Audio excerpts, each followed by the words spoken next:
Several Toledo homes within a 4-block radius have been reduced to rubble. Thanks for joining us on Action News at 11. I'm Lee Conklin. I'm Diane Larson. A string of house fires has recently hit the Junction neighborhood.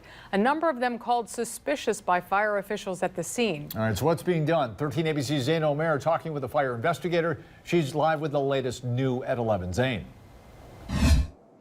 Lee and Diane, I spoke with several residents here in the neighborhood, and while no acts of arson have been confirmed, many of them did not wish to go on camera out of fear that their home would be targeted.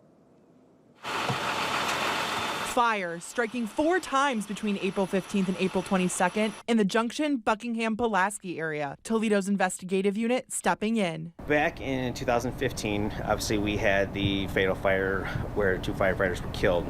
The chiefs at the time, both police chief and the fire chief, came together and decided that we needed to kind of revamp the investigation unit. The unit is currently made of 3 Toledo firefighters and 2 Toledo police officers. The last few years, we've been averaging about 40 to 50 arrests. When investigators see a pattern, they don't actually use the word suspicious. If arson is suspected, the cause of the fire may be listed as undetermined until investigators can review the evidence. But Trevino says it can be one of the hardest crimes to prove. Sometimes you have to wait for your samples to come back from the lab, whether you have an ignitable liquid or an accelerant that's poured or used to accelerate the fire or to help it along. So sometimes they can be undetermined until we get a positive sample.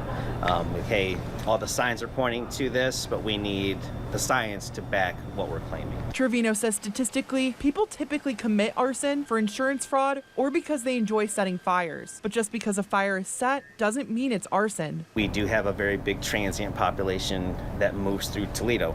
So somebody could be staying in a vacant home or what we believe is a vacant home just to stay warm, and they could start a fire to keep warm. Does that mean that they're an arsonist? No, it doesn't mean they're an arsonist. So we have to take all that stuff into consideration when we do an investigation. Trevino says residents can keep their homes safe by making sure their yards are clear of weeds and trash and other debris. So if a fire does start next door, it has less of a chance of spreading. If you see any suspicious activity, you can call Crime Stoppers at 419-255-1111. You can remain anonymous. Reporting live, Zane Omer, 13 ABC Action News.